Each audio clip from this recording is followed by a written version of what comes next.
Bom, quem vai falar pra gente vai ser o Chico, ele é coordenador de projetos estudantis do Estudantes, projeto maior que tem em libertar hoje. E está terminando um mestrado na George University também. Então é isso.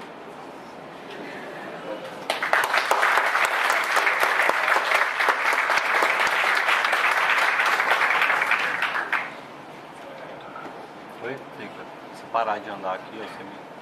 Qual que é o negócio? Bom dia. Tudo bem? I thought about speaking to you all in Portuguese, but I just have to repeat that the whole time. So I think I'll try in English. So if you don't understand, just tell me slow down or say it in Spanish or something, and I'll try. I'm really excited to be here with you guys today. My name is Chip Bishop. I work at the Cato Institute as the Director of Student Programs. I've been there for a little over 3 years. And I'm excited. This is my first time ever to Brazil. I've traveled a lot of the world, but this is actually my first time in South America. So I guess it's a good thing that it's Brazil and not some Spanish. But I'm excited to be here. I've been here a couple of days already. I spent some time in Rio, drove all around, checked things out. It was really exciting. I tried to pick up some Portuguese. I learned the samba a little bit. So that was fun. So I've been trying to get to know you guys and your culture so I can see how to communicate the ideas of what I do every day at my job and fit it into your lives, which is, they're very different than mine. So I've gotten to know you guys a little bit, and I hope to get to know you more this weekend. But I'm going to tell you a little bit about myself to begin. So I'm going to be talking to you about how to communicate public policies. Why is public policy important? What is public policy?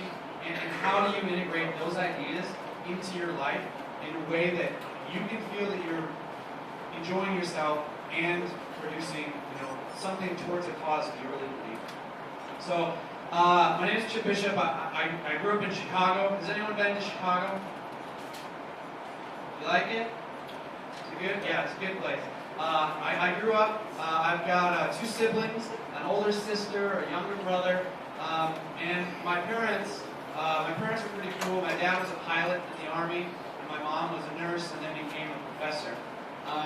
And the way that they raised me really started the way that I was thinking about liberalism. One really cool aspect is that I was homeschooled. You guys know about homeschool? Anyone here homeschool? No, because it's illegal in Brazil, right? So you can tell me afterwards if you're homeschooled, just don't say anything about that. Alright, so homeschooling, right? Like the idea that my parents wanted to have control over my education and not someone sitting in an office saying, oh, he should learn about this. This is how to teach him. Oh, don't teach him about this. My parents said, no, like he needs to get out into the world. Out of a room with everyone the same age. Right? Education, you sit in a room with everyone the same age for 18 years. Right? 12 years, I guess, if you don't count the first 5. And then you're expected to go into the rest of the world and interact with people of all different ages and backgrounds. It's crazy. So my parents said, no, we're going to teach him at home. So they started teaching me at home, and I really had this like instinctive reaction against authority. Does anyone else not like authority? Right? I think that that's like a little seed of like libertarianism that gets planted in people. So I just didn't like authority, and I said, if you want to tell me what to do, you have to have a good reason for it. But also, if I want to say, I don't want to do what you want to do, I have to have a reason for it. So it really helped me develop my logical skills. Also, if I pull out my phone, I promise I'm not texting or posting on Facebook. I'm looking at my notes, so forgive me. So basically I learned to ask questions from a really young age. My parents taught me that. I went throughout my life, I grew up, and I started saying, no, like I should be able to do things the way I want to do them. I shouldn't be a student and just sit in a room. So I got my first job at the age of 10. I started making cookies at a bagel shop. And I was making cookies. I would go in 2 mornings a week, and I was the cookie baker in the whole shop. And I would make cookies, and customers would come in, and and they would say, we want some of Chip's cookies. They're better than the cookies were before. And I had my own customers. I was working my way up. I even started to make bagels before I was done, right? So I worked there from 10 until I was 12. And my dad would go sometimes, and he'd sit there and he'd eat food, and he'd wait, and I'd work in the back of the store. And when I was 12, I got a phone call, and they said, can I talk to, your mother? And I gave her the phone, but then I still listened in. And it was my boss's boss, the CEO of the bagel company. And he said, Chip can't work there anymore. And I was like, what? And he's like, we told our insurance company, I just mentioned, it's wonderful, we have a young kid, he makes cookies, he brings us a lot of business. And the insurance guy said, no, the government is going to be angry about that, you have to fire him. So, I was 12 years old, and already that was not setting a good precedent for me liking the government involvement in my life. Right? So I went on, at 16 I started college. I started attending college early. And my parents said, you can study anything you want as long as you can make some money so we don't have to support you. So I started studying everything. So I studied computer science, philosophy, psychology, communication, and then international political economy, and then economics, and then policy, political science. So I studied a lot of things in college. And my parents taught me that I could work hard and that no one was going to give me anything. So I ended up in school. I finally finished. School, and I graduated. I went to two colleges: a junior college and then a regular college. I was in the top 1% of both graduating classes. I majored in 3 things: economics, international political economy, and communications. And I had a minor in political science and Espanol. So I really went out, and the reason that I did that is that no one in the university thought that could happen, but I took the catalogs and I went home and I worked out how I could take all of these classes and get as much out of my education as possible.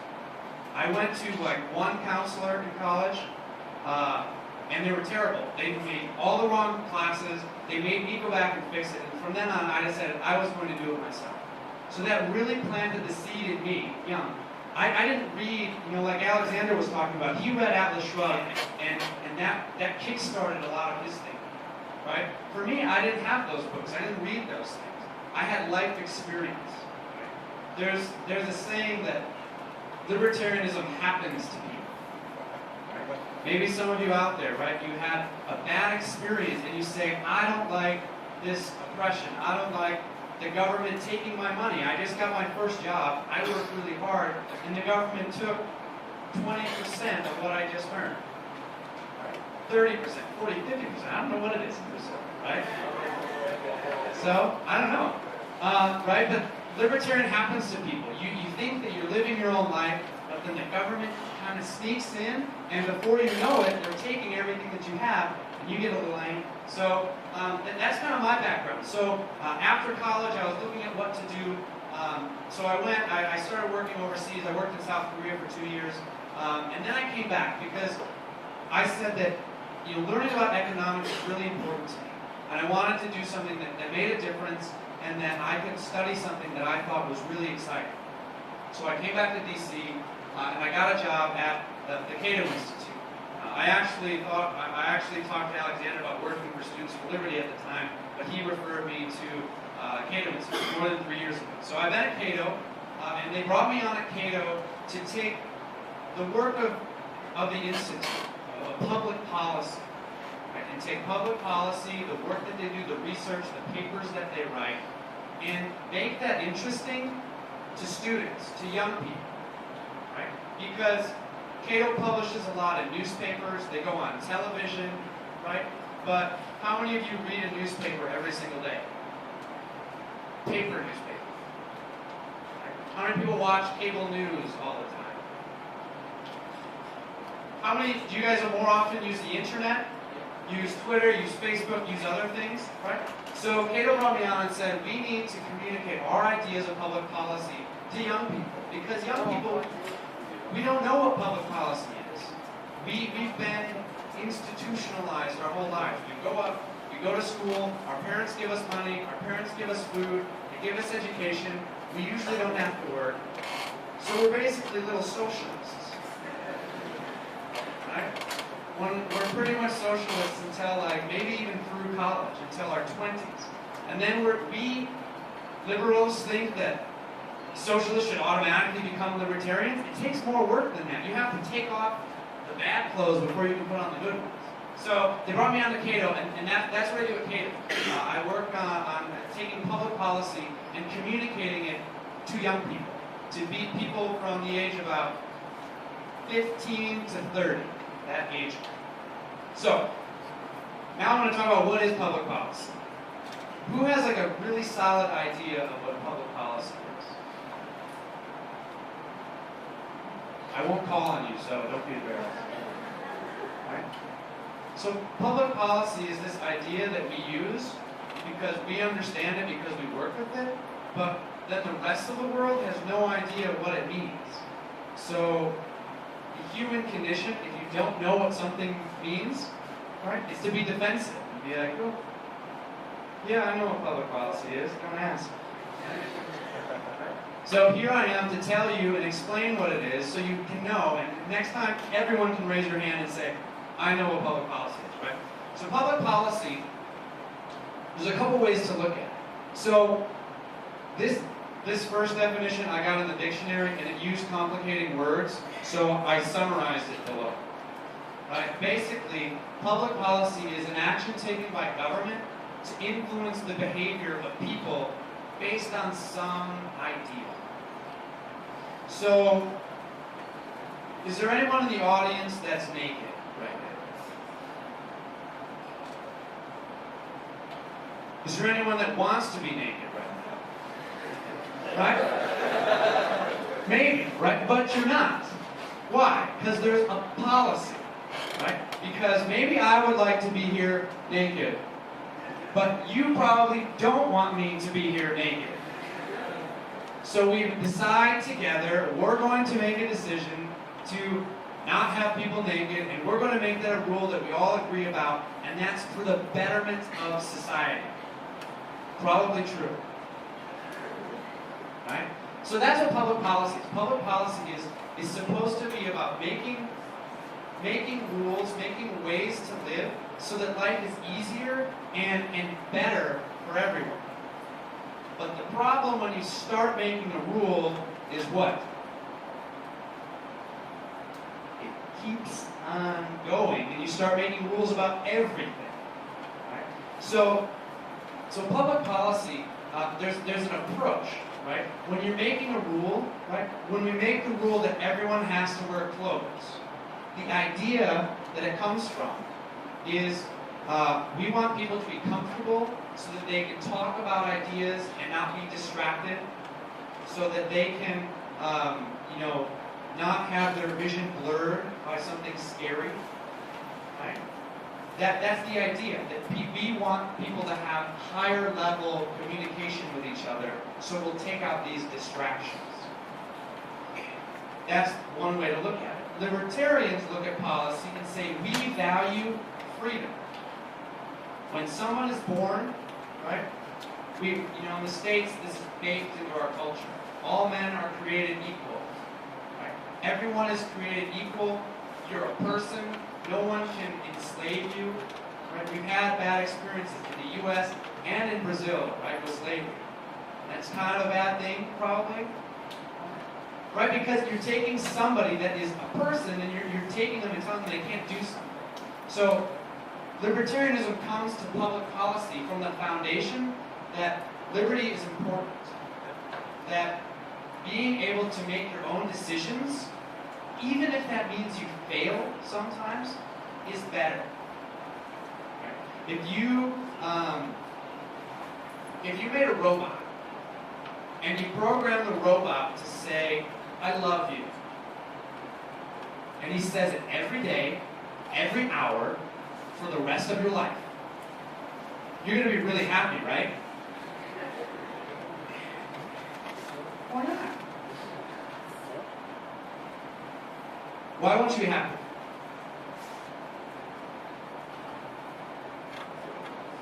It's not real, it's repetitive, it has no heart. right? But for you guys out there, if you could find a woman that says, I love you, maybe even one time, you'll be happy. Right? Or for you ladies, right, if you have a guy that will bring you breakfast in bed, right? You could have a robot do that, but that wouldn't mean the same thing, right? It would be nice, but it wouldn't be right. If you tell people what they can and can't do and you program them so we're just robots and you have no freedom, we're not people anymore. So that's the libertarian approach to public policy is we want people to be people even if they're not perfect. And that's how we approach public policy. We say the government, if they're going to make rules, if we're going to let the government happen, they need to make rules that foster freedom. That make it easier for people to live freer lives and to work together. People are going to have conflicts. Even two libertarians might get in a fight. Probably will get in a fight, right? Because you have different ideas. So the government is helpful in mitigating that, in providing a system of laws, a system of rule of law, legislative process, right? You can go before a judge and have that arbitrated. You can do that private sector too. But the government, that's a decent role for the government. So, the Cato Institute, we approach public policy from this idea that people should be free. And that all of government's rules should enhance that and not take away from it. Okay? So the Cato Institute, does anyone know when Cato was founded if you didn't work at the Cato Institute or in D.C.? Any guesses? 70s? Yes. It was in 1977. They formed the Cato Institute out in California. Then they moved to D.C. It would be nice to live in California, but I'll take it. Because the president, they founded the Cato Institute because the president, Ed Crane, he was a libertarian college student. He actually ran for student government with his main reason for running for student government was to abolish student government, to end student government. He did not get elected. Right? So he went to D.C., and he saw that the influence that public policy, right? People on Capitol Hill, the legislators, right? They make rules, okay? But they don't always do the research for why those rules are good. So there's think tanks, right? Public policy research institutions. If someone says, what is a think tank? It means just a group of people that come together with an idea and they think about how to develop the idea. So Ed Crane went to D.C. and he saw organizations like the American Enterprise Institute and the Brookings Institution. And in the 70s, they were very small. They probably had maybe 30 people working for them, maybe 50. But they had a big influence on government, on laws. And that small group of people, less people that are in this room, changed policy for the rest of the country. That's pretty powerful, right? But kind of like Alexander was mentioning, power can be a very bad thing if people don't know what they're doing. Right? So what he saw is the Brookings Institution is kind of progressive, right? They want the state to take control. The American Enterprise Institution, they're a little bit on the right, they're more conservative, they kind of like war. So Ed Crane said, we need a libertarian think tank, a group of people who can sit together and talk about ideas that have a solid foundation for where public policy will go. Right? And this isn't just some amazing point in history. This is happening right now in Brazil. You guys have people that are deciding to get together and talk about ideas on how to make change happen, how to make the core about liberty and freeing people. So the Cato Institute was founded, and the mission is to educate the broadest number of society, the broadest swath of society, right, with ideas on liberty in the most effective means possible. So it's a lot that's packed together. But the Cato Institute thinks that we want to get out there into the public and share with the public. We think that people are born wanting freedom. It's kind of natural. And life kind of makes us social. So we want freedom. So our idea is to go out to the people, to the public, and educate them on why these ideas make sense. And that's the role for us today, is to go out into the world and advocate why these ideas make sense. So, we could very easily, we're in Washington, D.C. now. Does anyone know why we moved to Washington, D.C.? Anyone have a guess? Government, right? That's the first instinct that all of us think of, right? Anyone else? Library of Congress, right? The resources there. If that's getting even closer. The reason is media, right? It's kind of like, has anyone been to Africa? Okay, one person, a couple people, right?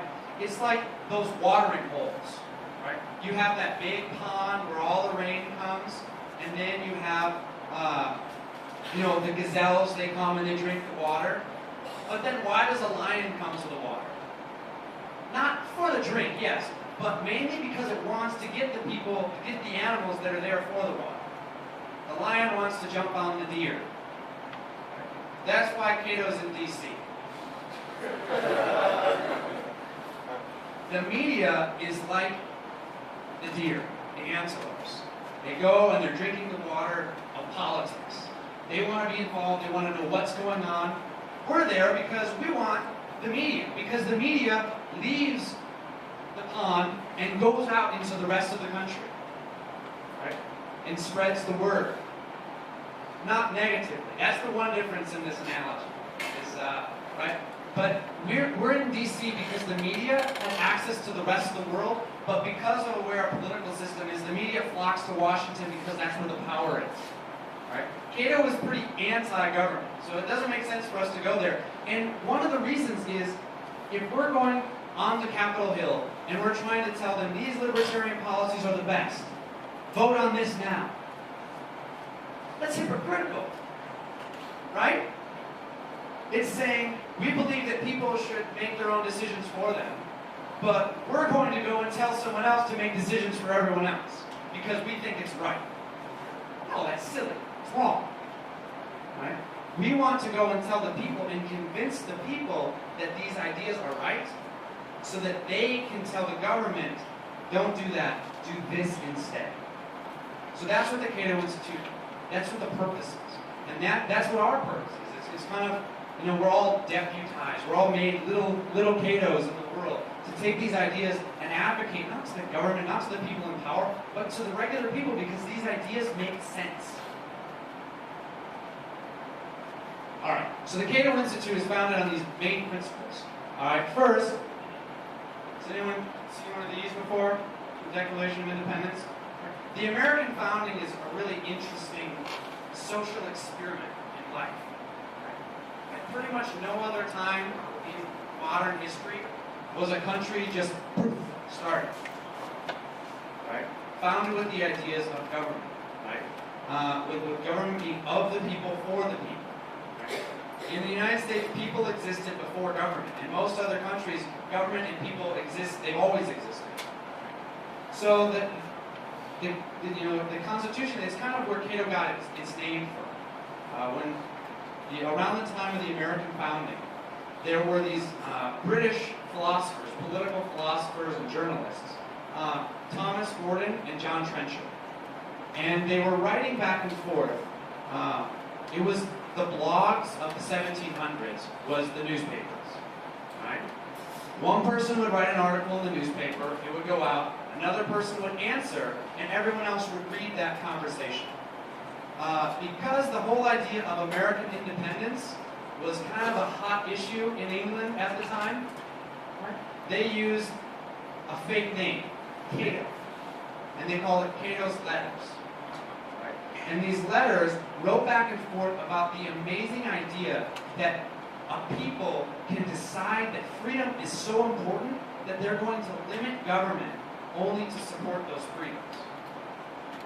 So these letters They were written back and forth, and they were published in a book called Cato's Letters.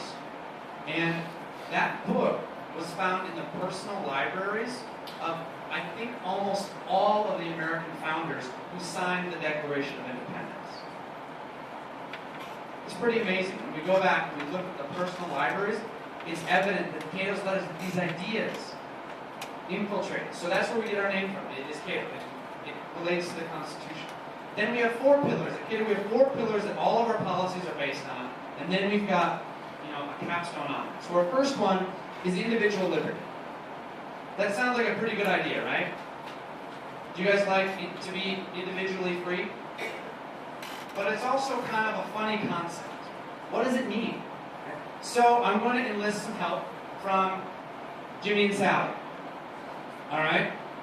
So Jimmy and Sally are people. People different than animals, right? What is the major distinction between people and all other animals? Rationality, reason, choice. Deferred gratification. Thinking, right?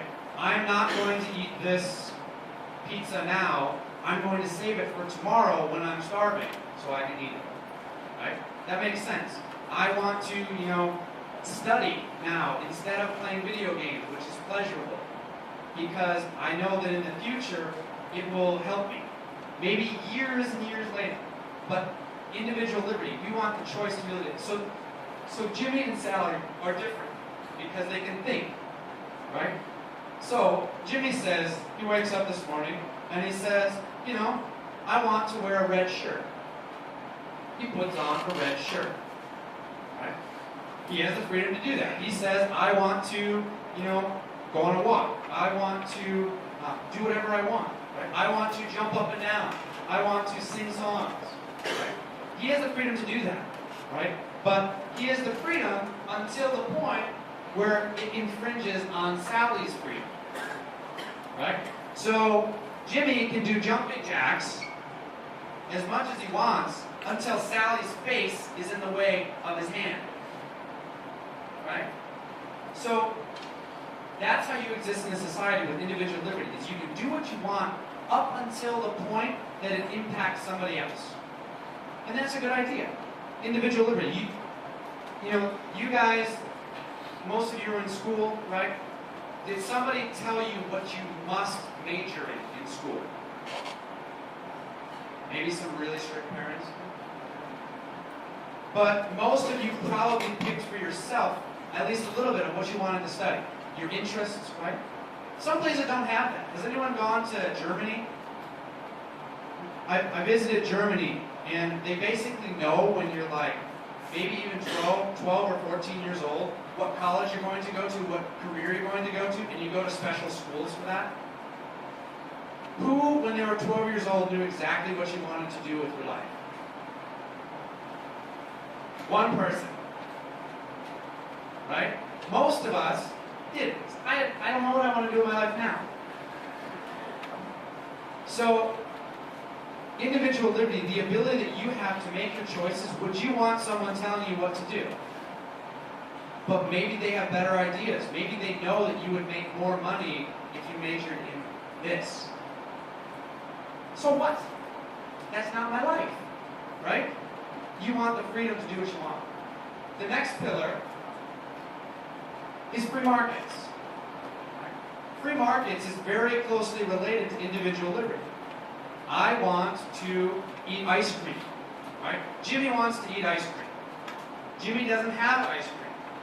Jimmy has a red shirt. Sally works at an ice cream parlor. She makes ice cream cones for work. She hates ice cream, but she has a lot of it. Jimmy works in a t-shirt factory, and he makes red t-shirts. He's really bored of red t-shirts. What should they do? But if they're exchanging, then I should get some benefit, because if they're benefiting, they're making me worse off. No? But that's kind of what the government does a lot of the time, right? So if Jimmy and Sally want to make this trade, is it going to be it's going to be an equal trade? It's going to be a better trade. Jimmy's going to be there with his ice cream cone, so excited about life that he's going to go to his t-shirt factory and make more t-shirts because he's got a better quality of life. Sally finally has a hand free from silly ice cream cones, so she can go and enjoy her life wearing a red t-shirt. Right? They're both going to be better. So free trade lets people be better. When people start talking about other countries having tariffs and barriers, right? That's nationalism. That's Jimmy's mom saying, no, we want to keep all of the red shirts here.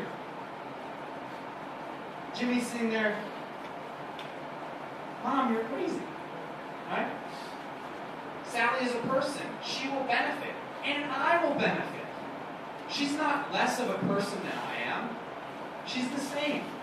Someone in China is not less of a person because they live over there.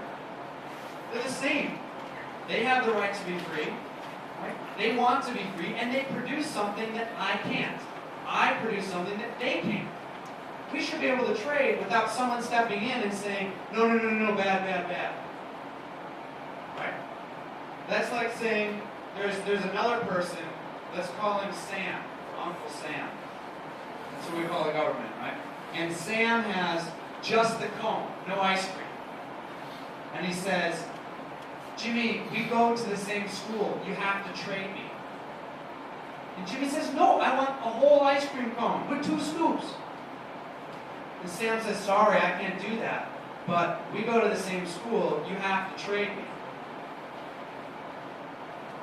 That's like saying, no, you can't buy your t-shirts from China, you have to buy a pair of pants for me and wear that on the top. Right? So that's why free markets are really important. Free trade is because it makes people better off, so it's positive for society, and it makes people happy. It respects people. It respects the humanity of people to tell them what to do. And that's where we come into the third pillar, which is limited government. Right? And all of these ideas, this is how you communicate what public policy is and how you engage other people in it. So, limited government says basically, don't let the government get involved in that. Why? Right? If Jimmy and Sally are standing there trading, and Sam walks over and says, that's not fair. You guys are better, but I'm not better. I want a lick of your ice cream cone. Right? That's bad. Right? The government is not there to grab some of that pleasure, some of that benefit and welfare, and send it to somebody else. You know, a lot of people that come from countries where the government is really big and distributes a lot, taxes a lot, and gives a lot of money to other people. Right? The state is really big here in Brazil. Right? Does a lot of this redistribution. Right? But the government is not supposed to be there. In the States, I don't know about Brazil, but we have a lot of charity. Right? A lot of people give money to help causes. Right? If you see somebody that you care about, or just some person that you want to help, you might give them a couple dollars. You might take them to a meal. Right? Is anyone going to do that? You guys think that's a good idea? To help somebody out? Right? Yeah, it makes sense. Right? It's really interesting because in the U.S., when government redistribution increases, charitable giving decreases equally. So if I'm paying $1 more in tax, I'm not giving $1 to somebody else. Who do you think is better at knowing who needs something? A couple people in an office telling someone to tell someone to tell someone to tell someone to give money to this someone that they heard about? Or me that sees this person, this family in my neighborhood, and they lost their job, and I can give them $100 that lets them buy food for a couple days. I'm better at that. So while you have a one-to-one change, right? It's not just the one-to-one change, but you lose when the government is giving money back. When the government is jumping in and saying, we need to regulate climate policy or climate change. Right? Maybe there's global warming, right? But okay, the world gets a little warmer. Maybe. So there's a possibility that that's an issue. All right? But what's guaranteed is that having these big factories and using petroleum is what got most of us from our lowly existence in our countries to prosperity, cheap energy. So for the government to come in and say, no, we're going to limit that because our fancy rich people don't want to lose their beach house, right? When there's millions of people dying every year because they don't have the prosperity enough to survive, the government should be limited because it's kind of killing people by making those policies. It's a hard policy, so I won't say that it's not a hard policy, but it's something to think about. So the government should be limited. And finally, the fourth pillar that we work on at Cato that we think is universal to libertarian public policy is peace. Right? If Jimmy and Sally are trading ice cream and t-shirts once a week, because right, Jimmy works in the t-shirt factory, Sally works in the ice cream shop, they're trading back and forth, they're probably not going to fight. Right? They don't want to lose the benefit that they're receiving. And if they fight, they might break things and hurt other people's things. Right? So everyone else says, no, we want them to trade because we want peace. It's really hard. International peace is something that I think everyone wants, but it's really hard to get to because you don't know. This is where, sometimes, libertarians view people that are, more conservative, in the United States, they get their economics pretty right. They say the government should not be involved in business. They should not pick winners and losers. They don't know enough. Adam Smith talked about the invisible hand. You can't see it. So if conservatives are going to say we should not let the government because the government doesn't know exactly where the best place to go is, why can they go to another country and know exactly what to do there, and they know even less? Right? It doesn't make sense. So peace should be something that we pursue as it comes out of these three other things, and also as an end of itself. If we can do something that promotes more peace, that's a good idea. So, on top of that whole structure at Cato, we build our policy research. Policy research has to do about how should we educate our children? How should we build our roads? How should we tax people to pay for legislative services, the judiciary, go to the courts, do these things that we think is okay for the government to do? How do we pay for that? And how do we tax people for it? How do we engage other countries in foreign policy? How do we, organize and regulate our banks so our banks don't do stupid things, but also so our government doesn't make our banks do stupid things?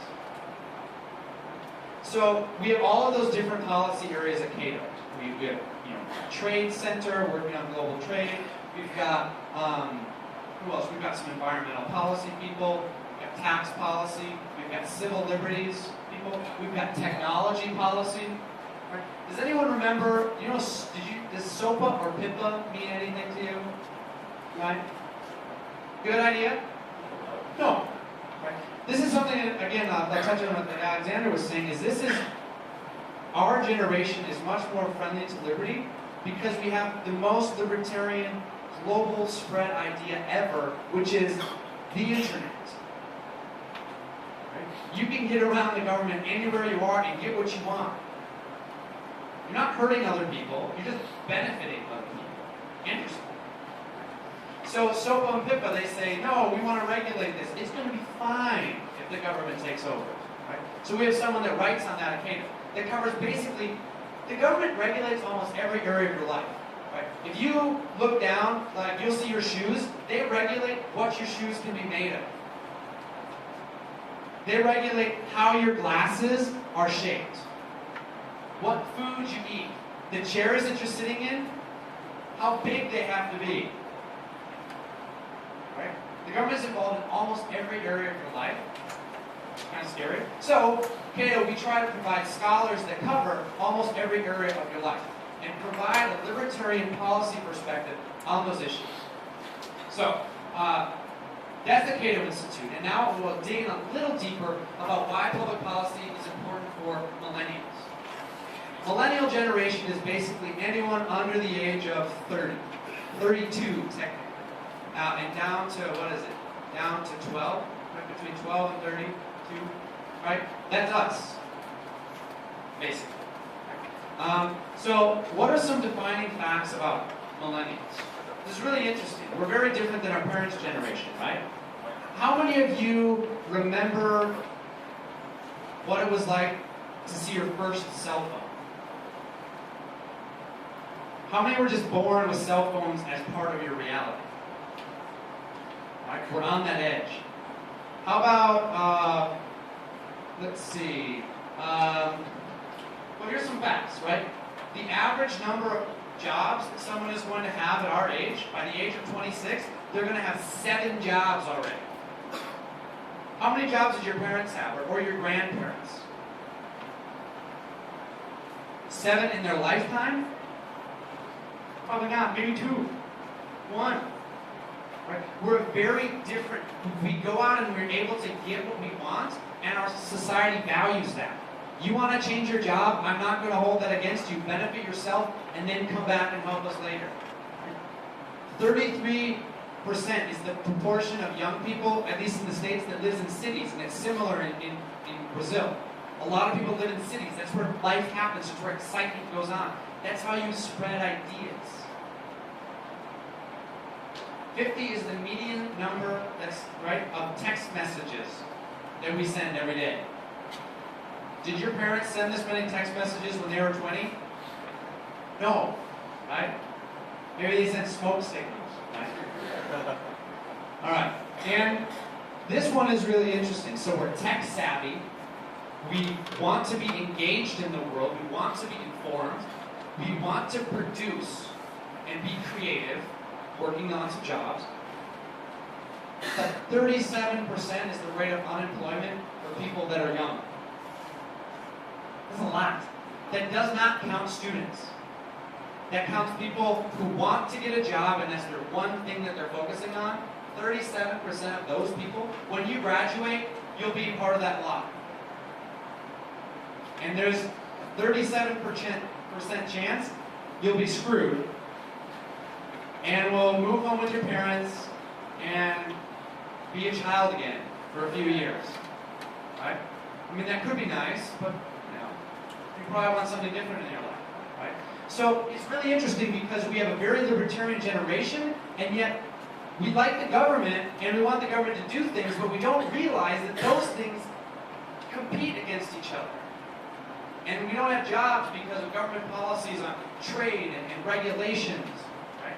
The U.S. has something like 700 new regulations in the last 4 years, something like that. It adds $62 billion a year of just lost money. Regulations. Do you think the economy would do better with $62 million thrown back in? $62 billion thrown back in every year? Yeah, maybe a little bit. There's a lot of jobs. I'd take $1 billion. That's fine. Right? So it's really interesting that millennials, we have this funny idea that we've been raised in social institutions thinking that the government gives us everything. And this is, maybe where you are. Maybe you came to this conference because you like the idea of liberty, but you really like free education and free healthcare. So you don't know if you like libertarianism. And this is, where you can meet people and say, these ideas, they conflict. And it's not just the philosophy, but it's the reality. So, here's a couple of fun facts about public policy. It affects you whether you like it or not. Right? Who here likes hypermenius? Right? If you're not raising your hand, are you sleeping? I've had, I don't know how many hypermenius since I got here 3 days ago, but more than I can count. Right? What is cachaça made of? Sugar. Right? The sugar industry in the States is run by a couple of families down in Florida. And there's just a handful of people, maybe a couple hundred at the most, and they want to maintain the price of sugar. They exclude exports, they lobby. They send millions of dollars and lots of people to Washington, D.C. to tell the government, no, sugar is so sweet. American sugar is so sweet. Right? Keep it here. Don't let in sugar around the world.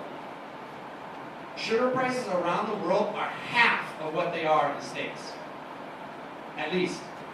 A candy bar costs twice as much to buy because of the sugar policies. But twice as much is $1 instead of 50 cents. Okay, it's annoying, but I'll pay it. But that money goes to these people that are making billions of dollars. So they have a big incentive to tell the government, no, American sugar is the sweetest. It's not. We have terrible ways of producing sugar. But can you imagine if your caipirinhas, all of them, were twice as expensive? That's a very sad idea. Right? And that's what would happen, right? If you guys had the same sugar policies that we have in the States.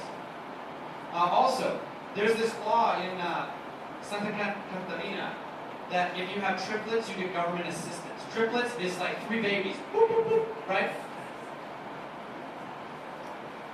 And yeah, having a lot of kids, that's hard. You need some money for that, probably, right? But you probably have better ways to do it than the government, right? What if a rich person gets triplets? They still get the money. Is that a good policy?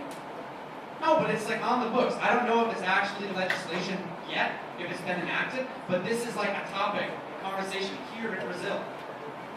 Right? So, public policy affects you even if you want to just study, get a job, have a family, produce. It's going to impact your life.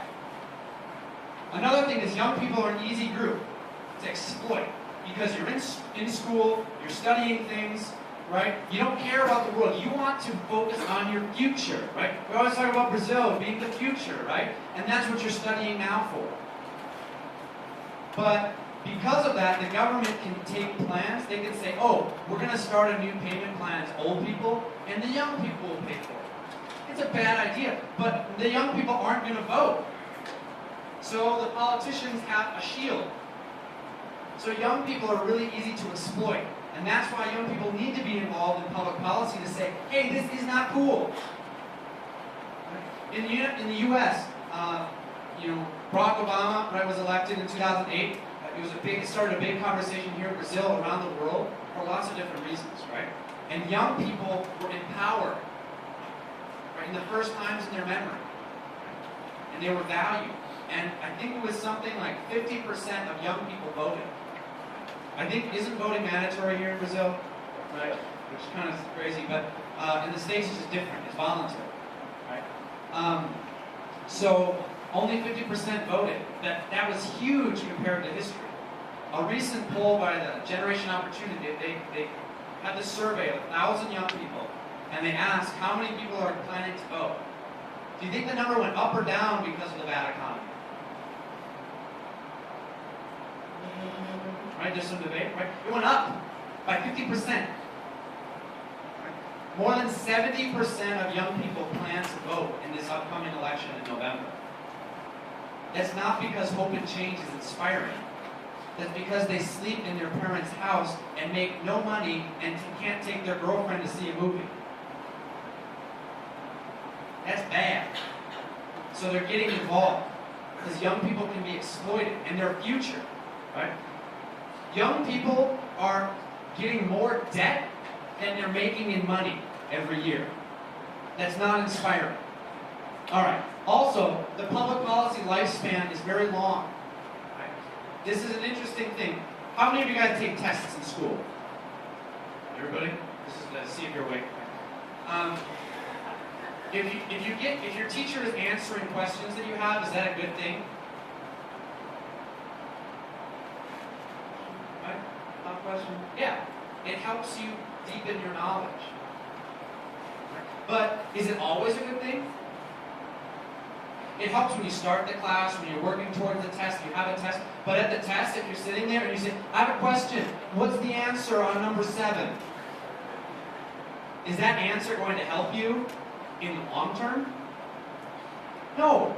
If you know that the teacher's going to answer you next time, you're not going to study. I have a question for number 1, I have a question for number 2.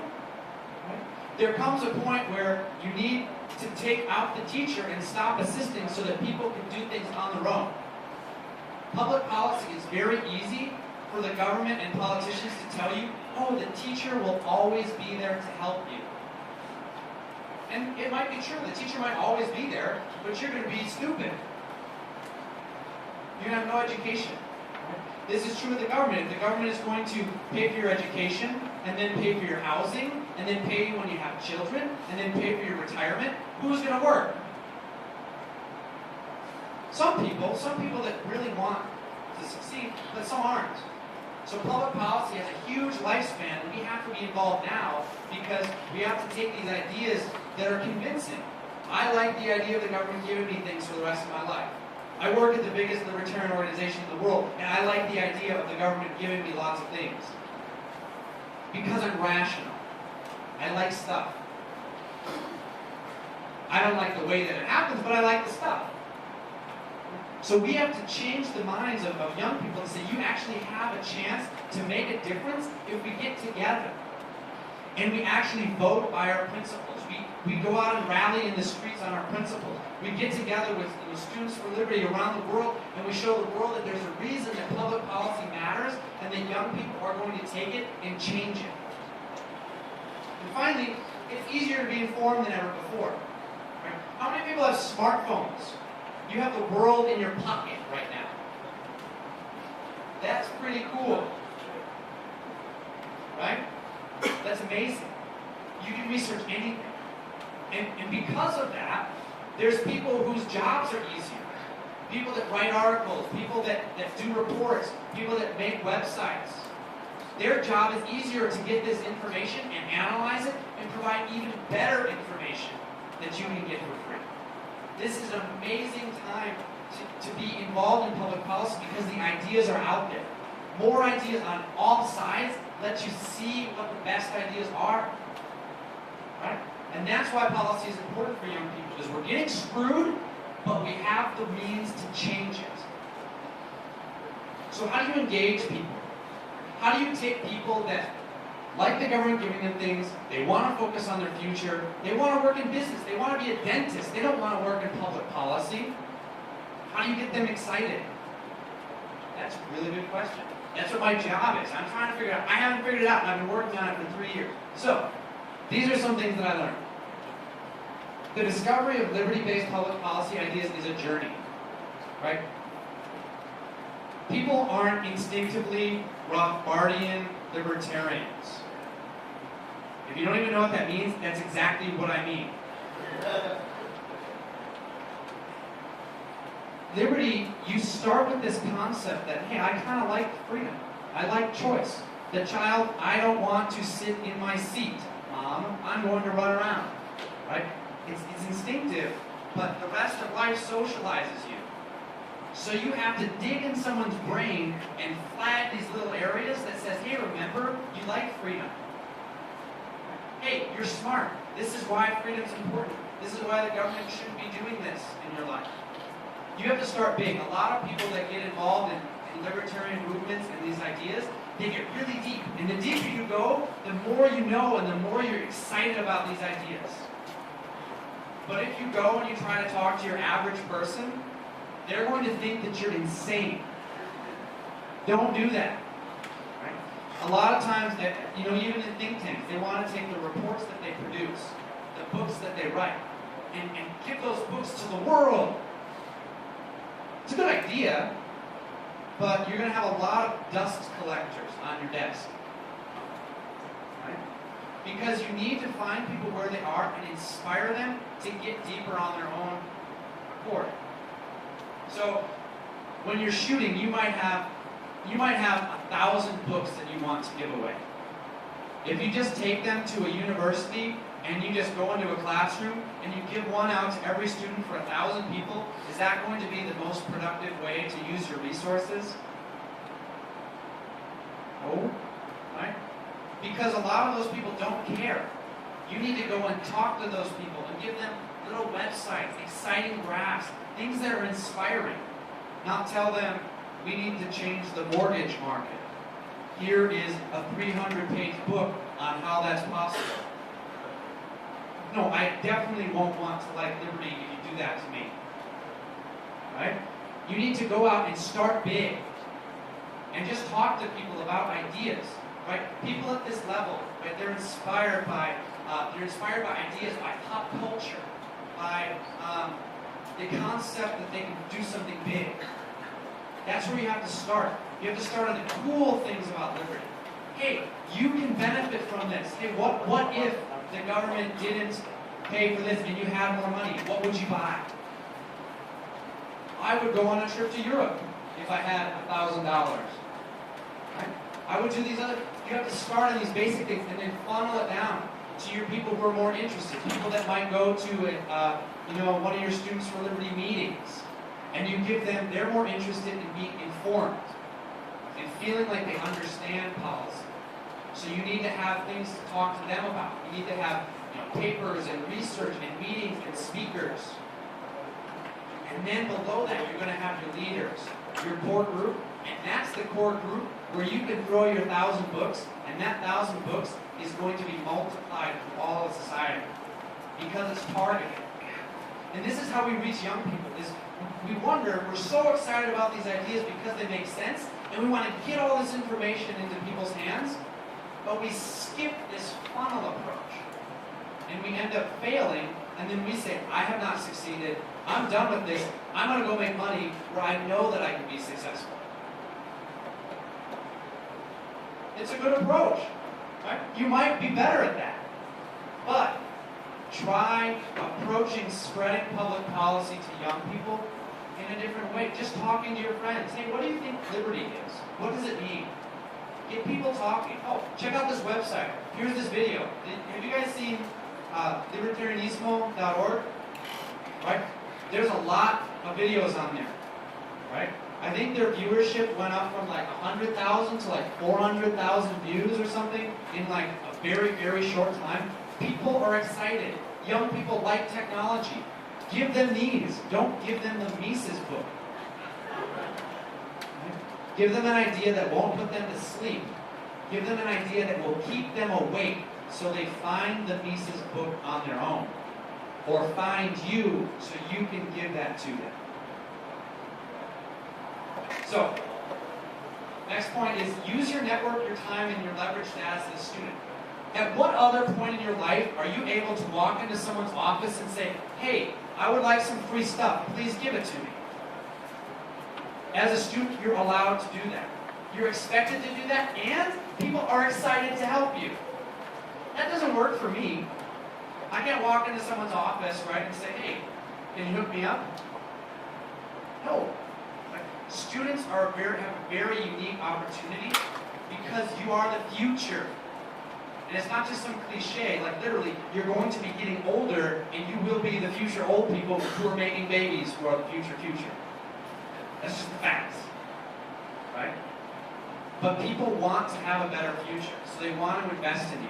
So use that. Go to your professors who are interested in these ideas. Call up someone at the Cato Institute. If you call up someone at the Cato Institute and you said, hey, can you talk to me for 20 minutes? It'll probably take an hour, right? Because they'll get excited that they're helping a student in Brazil. Brazil has a lot of potential, but it's just stuck. People are excited to help you. So use that. Be gutsy. Be ambitious. Be bold.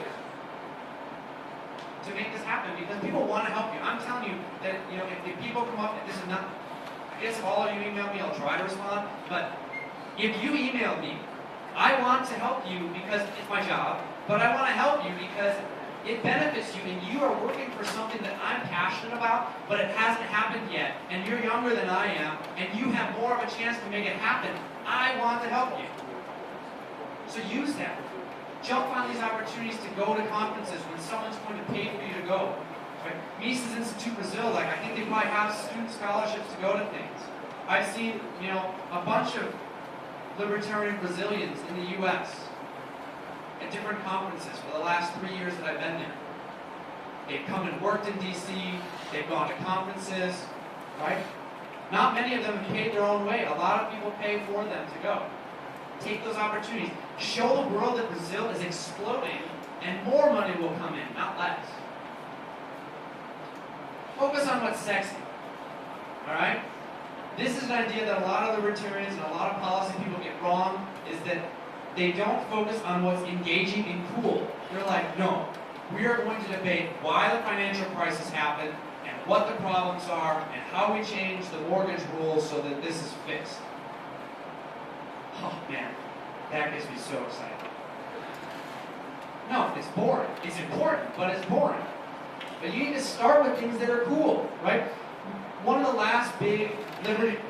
big movements that happened was in the 60s, right? You guys know the 60s in the U.S.? Do you guys know a slogan that was associated with the 60s? Free love, peace, right? Sex, drugs, and rock and roll. All the young people like it because their parents hate it. That empowered people, they got them excited. They said, let's do these things, let's have freedom, right? Let's go out. And the sex, drugs, and rock and roll of the 60s is our tech, drug war, and leave me alone of the now. Right? We're engaged with technology, we're engaged in the internet, we're engaged in these things being exciting. When the government, all the people that got excited about SOPA and PIPA, maybe a fraction was libertarian. Most of them were just people who don't know that they're libertarians, but they get angry at this. That's our generation. We want freedom, but we just don't know what freedom is yet. We have to start where that is. Start a conversation about the internet freedom. You want to take away someone's internet? They're going to get angry. Right? They might be the biggest status that you know, but they're going to get angry if you want to take their internet. The drug war, right? A lot, drugs are bad, right? You can experiment if you want, blah, blah, but they're bad. They hurt your body, right? But so do bullets, right? And when the drug war, the drug trade has gotten so economically prosperous because of government regulations that more people are dying because they're getting shot than dying from drug overdose, that's a problem. It's a big problem. It's a global problem. Right? And that's an issue where our generation is saying, hey, we've seen this enough. This is a problem. Let's change it. We can jump on it. That's exciting. Young people, we want to make a difference. Old people, they've already seen, oh, I'm not going to make a difference. I'm just going to make a family. And that's fine. Right? But young people have passion to go on and do something bigger and better. We want to have an impact on the world, right? So let's do it. And that's where we have to engage people. We want to have a world better than just helping ourselves. We want to end the drug war because it's crazy. So it's a good selling point. Leave me alone. Like, people want their freedom. They want to be left alone. And that's something that, these are 3 points that all of society can get behind. I don't think anyone is going to say, no, that's a bad idea. They might say, yeah, but I don't agree, but that's somewhere. That's better than absolute rejection. So start with that. And highlight compassion, the benefits, and the excitement of liberty. It's exciting. Freedom. Look at the way that the world has advanced with economic freedom over the last just 100 years. Have you guys seen that graph where it starts over here, right? The economic freedom of the world index, right? And it kind of grows up like this. The more economic freedom you have, the more prosperity that you have.